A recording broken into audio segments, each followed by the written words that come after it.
World continental hotel Lahore میں شہر ادب کے حوالے سے تقریب۔ ڈپٹی کمشنر لاہور اور ایڈمنسٹریٹر بلدیہ عظمہ لاہور رافیہ حیدر کی زیر نگرانی یونیسکو شہر ادب کے زیر اہتمام شہر ادب کی 1 سالہ کارکردگی مستقبل لاہ عمل کے حوالے سے تقریب کا انعقاد۔ کمشنر لاہور محمد علی رنداوا کی تقریب میں مہمان خصوصی شرکت۔ تقریب میں صوبائی کابینہ اراکین، ممبران اسمبلی، شعر و ادب و ثقافت سے وابستہ افراد کی کثیر تعداد میں شرکت۔ کمشنر لاہور محمد علی رنداوا اور ڈی سی لاہور رافیہ حیدر نے تقریب کا باقاعدہ طور پر افتتاح کیا۔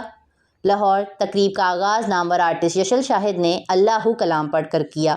لاہور شہر ادب کا کتابچہ اور عالمی music company universal music, YouTube اور اسپوٹیفائی کی اشتراک سے کلام اللہ کی لانچنگ کا اہتمام کیا گیا۔ لاہور کمشنر لاہور محمد علی رنداوا نے ڈی سی لاہور رافیہ حیدر اور ان کی ٹیم کو شہر ادب سے متعلق تقریب کا انعقاد کرنے اور ان کی کاوشوں کو سراہا۔